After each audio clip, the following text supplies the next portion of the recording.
Well, here we are. We are at a little township called Can you say it?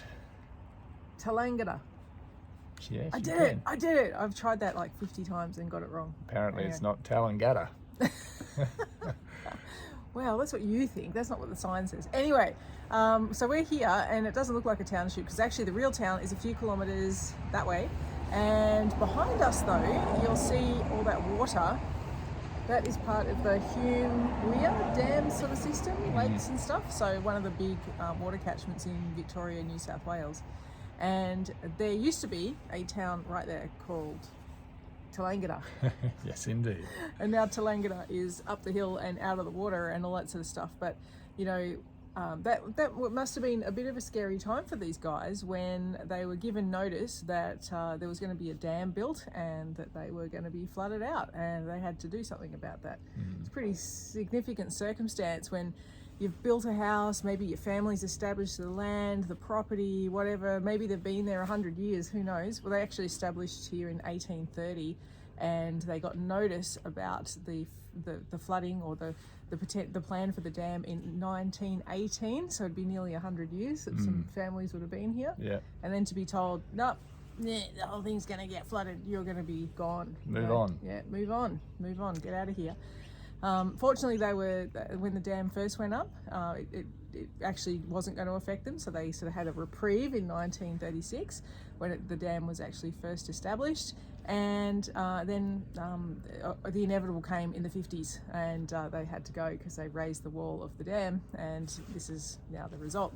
As you can see, no houses, nothing. And it was quite a big town, wasn't it? Yeah. There was banks and schools and community halls and, you know, a couple of hundred houses and that sort of thing. Yeah, so there was brick places, there were timber houses as well, and a lot of those, like in the hundreds, got relocated, including the brick places. They got knocked down and rebuilt using the materials. Yeah, sort I of know, thing. crazy, wouldn't you? That's nuts. Yeah. Just build a new one, hey? Anyway, now why are we talking about history lessons as we're travelling through country Victoria?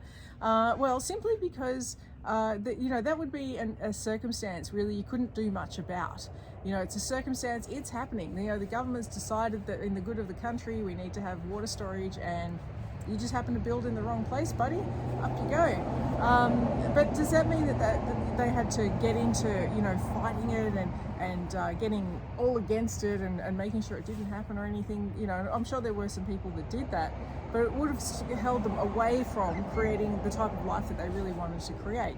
And, you know, this is something that's really important, is to acknowledge that sometimes shit's just going to happen that you can't change, you can't do anything about. Yet it's how you go about it that actually then allows you to be freeing up your energy and taking yourself forward in things you absolutely love. Yeah, you can imagine those guys getting caught up in the emotion. You know, our forefathers built this place. You know, we were going to be here forever, sort of thing, and now we're not.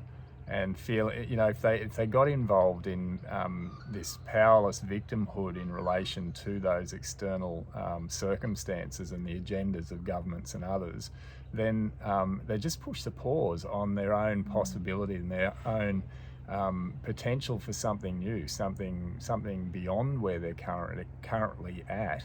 And because they're buying into, no, the way it is, the way I know it is and the way it should be, that's the only way, you know. But you know, so it's sort of really feeds into what we're talking about with regard to not becoming emotional in relation to your current reality, you know, in relation to those things that can be changing differently to how you perceived it should be and that sort of thing, but being open and willing to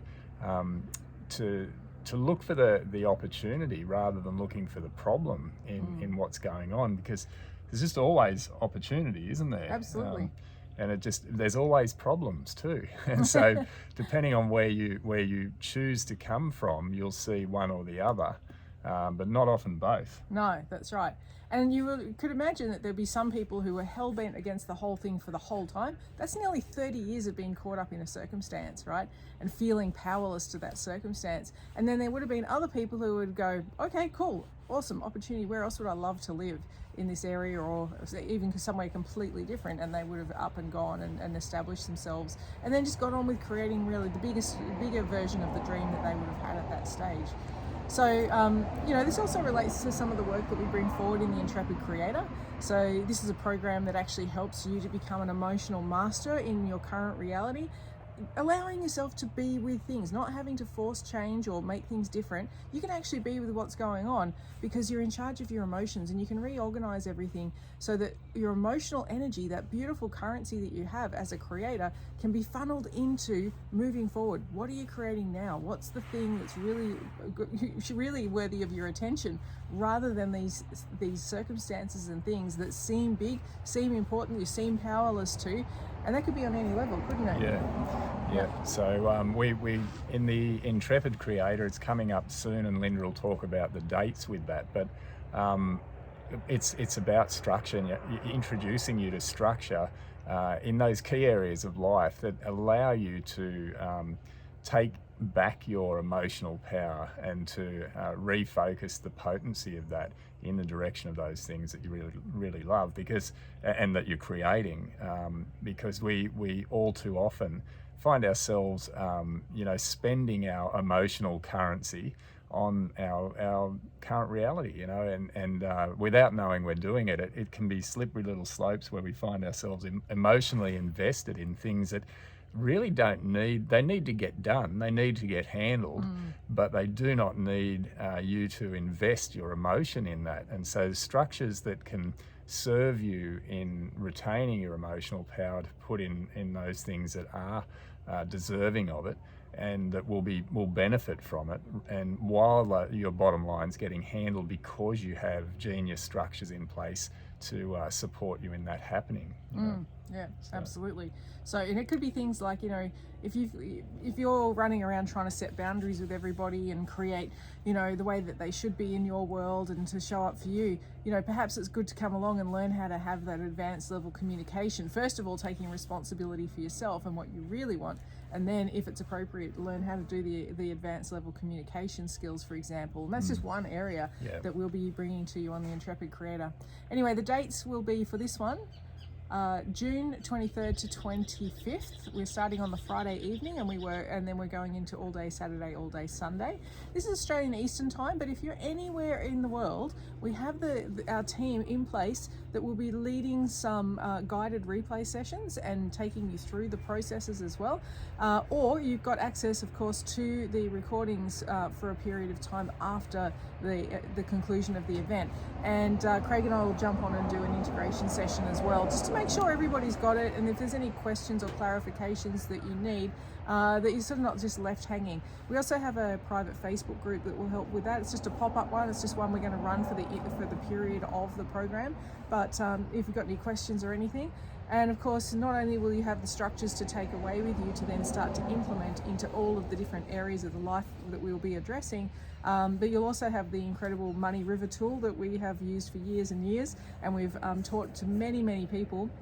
It has really revolutionized their life in terms of money and abundance and that sort of thing. And it's not woo-woo, it's structural, and it just works so beautifully.